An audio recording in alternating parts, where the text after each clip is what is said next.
Hey everybody, Mackenzie Lambert here with my good friend John Cleveland. Hi everybody. This is going to be another 2 out of 3 tenors. This is going to be for a category that I don't believe Rob Hill even covered because I was looking for it in the book, but made-for-TV movies. Yeah, this is I could see, I already kind of think I know which ones he's going to pick, though. Yeah. It's very kind of on the ball. But yeah, with this is actually interesting just because there was a time where movie studios refused to license their movies for television because they saw them as a threat. Yep. So as a response, the TV studios started making their own movies. So there was a lot of movies that even I was surprised. I'm like, that was a made-for-TV movie? I've always just, I bought it in a video store. I never knew. So yeah. Yeah, so we're going to go ahead and I've actually surprised just how many of them were actually really good. Yeah, so was I. Very true. So I'll actually go ahead and I'll start off with this for my made-for-TV movies. I've got 2 honorable mentions. Okay. My first one is RKO 281. This was Liev Schreiber as Orson Welles. Oh, okay. And this is the movie that clued me in that Rosebud in Citizen Kane was just a vagina joke. Yeah. Yeah. Yep. Yeah.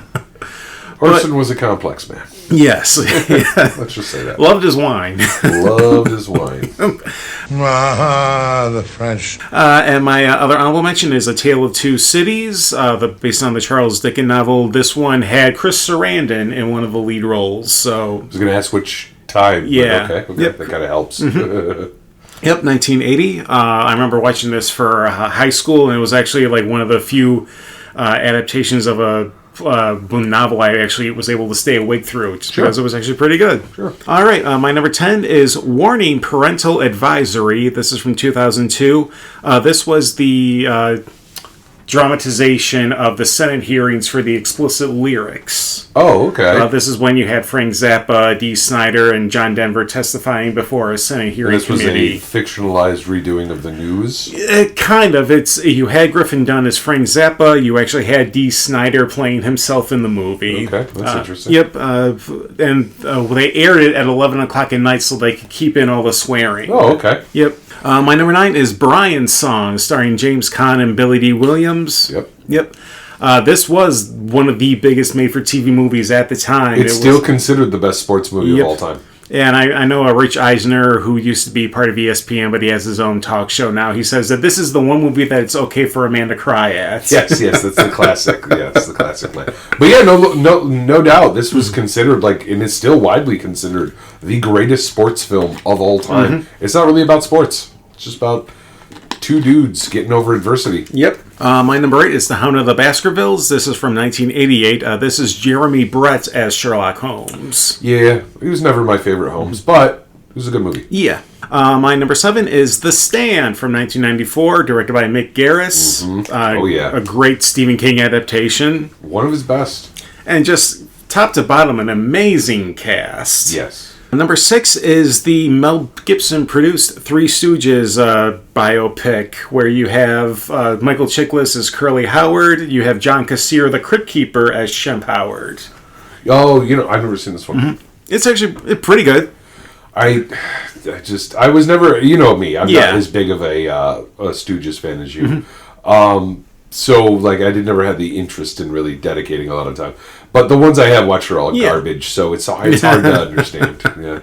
My number 5 is It, directed by Tommy Lee Wallace, starring Tim Curry iconically as Pennywise. Yeah, it's just so good. It's iconic, right? It's an iconic horror thing that I remember. I didn't even.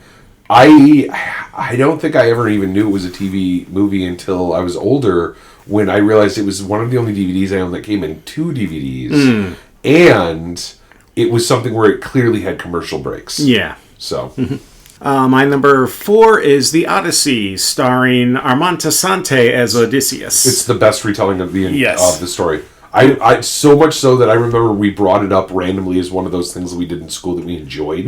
Like, you watched it and everyone was like, this is good. Yep. That I ended up, after that memory was kind of reawakened, I went out and bought it on DVD. And I watched it and I'm like, this still stands up. This is good. Yep. And it is pretty slow moving, slow pacing. But once Odysseus gets back to his wife and he just starts killing all the suitors, that's yes. It doesn't pull its punches, man. It's fun. Yep. It's a fun way to learn that story.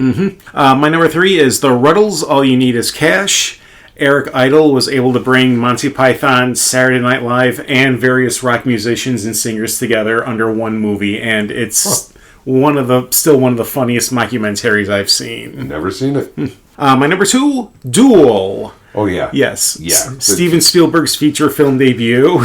Can you hear some of these in my list? Just yes. Yeah. And my number 1 it has to be The Night Stalker, starring Darren McGavin, with a script written by Richard Matheson. I was so certain that this was your number 1. Yep. Vampire terrorizing Las Vegas, and you've got Carl Kolchak, the reporter, supernatural hunter. It's $2 straw hat. Yes. Yep. Just a fun, overall enjoyable movie. I revisited it this past month, February, for a couple of friends to watch it at the screening room, and it still holds up. It's still a fun watch. I know you love that movie. And it's good. It's a very good movie. It will appear on my list. Yep. It's just that as soon as we saw this was a topic, I'm like 100% it's your number 1. All right, so my honorable mentions is the sequel to that, actually, is my first honorable mention, The Night Strangler from 73. There's The Rat Pack from 98. Somewhat comically, that one was actually, because I'm a big fan of that one. Ray Liotta as Frank Sinatra? Yes. Yep. The part about that one that was difficult is it was clearly based on the story written by Dean Martin, because in it, Dean doesn't drink, and he's the sensible one. And so it's just funny, because when you watch it, it's all the rest of them are going to go gallivanting and doing crazy things. And Dean's just chilling in his room, hanging out. Like, he admits he has a drink, he drinks, but it's not a big problem. And it's so obvious that Dean was the one who wrote this. Yeah, and I'm also going back through, I've been recently watching some of Dean Martin's appearances on Johnny Carson. Oh, yeah. It's annihilated. Yes. Just drunk off his butt. All right, so anyway. So the Rat Pack, Helter Skelter from 76. Ooh, Steve Railsback as Charles Manson, Fantastic. Barbarians at the Gate from 93. The Executioner Song from 82, Echoes in the Dark from 87, The Jack Bull from 99, From Here to Eternity from 79, James Dean from 2001, that arguably made James Franco's career, Temple Grandin from 2010, Yep. Gaia from 98, which made Gina Davis's career, and I think that's what also launched Angela Jolie. Angelina Jolie, yeah. I do believe so, yeah. Brian's Song, as you mentioned, 71. And The Band Played On from 93. Yeah. And then the one that is a little surprising that I thought was going to be on yours, or one of the ones I thought was going to be on yours, it isn't. But I guess maybe we've never talked about it, so I guess it's not surprising. I just somehow thought it was going to be. It's Prescription Murder from 68. It's the made-for-TV movie that was the Columbo, caused Columbo to have a series. Columbo wouldn't have a series if it wasn't for that. So, I don't know why. I just assumed you would have been a Columbo fan.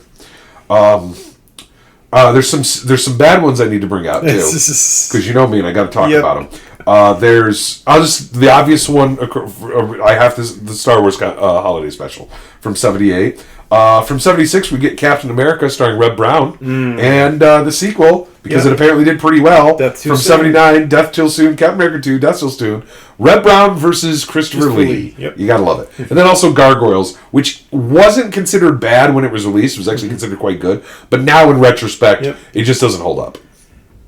You got Doctor Strange on there while you're at it? I don't actually. I do not. I should have. You're right. And it just occurred to me too. I didn't realize it, but I guess you could also count Man with the Screaming Brain. You can count My Name Is Bruce. You can count. They were released on the Sci-Fi Channel. Yeah. Yep. 100%. Forgot about those. All right. So number 10, and another one I was surprised wasn't on your list. Salem's Lot from 1979. I think arguably again another one of Stephen King's adaptations. Iconic. Better than the book, in my opinion. Which is interesting.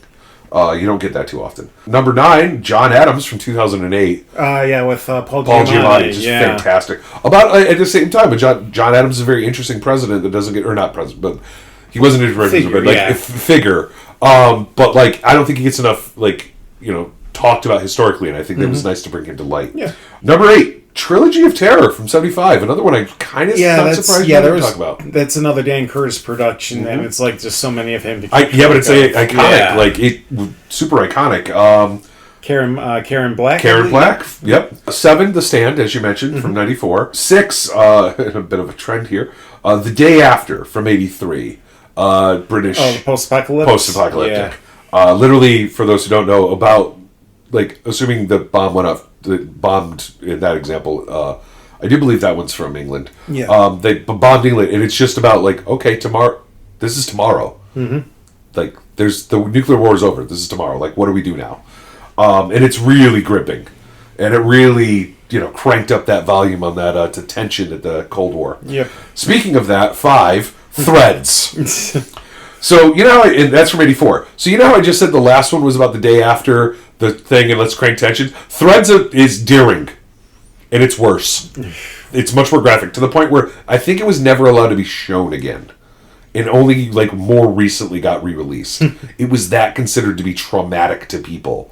So, had to put it on the list. Number 4, and this is a total shout out to my parents, mostly my dad.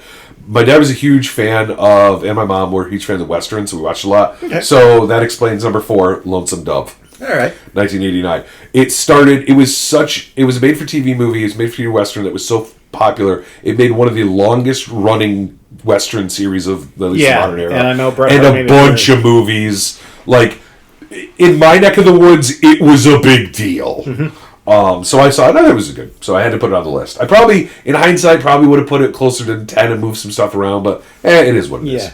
Number 3, The Night Stalker from 1972. Not my favorite thing, but I have to get it. Gavin Mitchell Darren McGavin. Darren McGavin, amazing character. Yep. So I don't like that he just basically did the same thing over and over again. But I would have liked to see, as they've said it before, the proto X-Files nature of the show. I like to show. I wish it would have continued, but c'est la vie. Number 2, Duel. Yes, it's so good. Yep. Spielberg, as good as he ever was. You know what I mean? With almost nothing, and he made it work, and it's fantastic. From 71. And then, as you mentioned, It from 1990. So it's just so good. And iconic in the horror sphere. Tim Curry being Tim Curry. To this day, it's one of my favorite horror films. And it's, it's just fantastic. So those are my top 10. Yeah, I'll go to fall around. So, yeah, those were our selections for made-for-TV movies. Yep. Feel free to share your suggestions in the comments below. Yeah, we no doubt missed some. Yeah, we just scratched the surface on this one. Yeah. So until next time, this is Mackenzie Lambert signing off. Bye. Bye.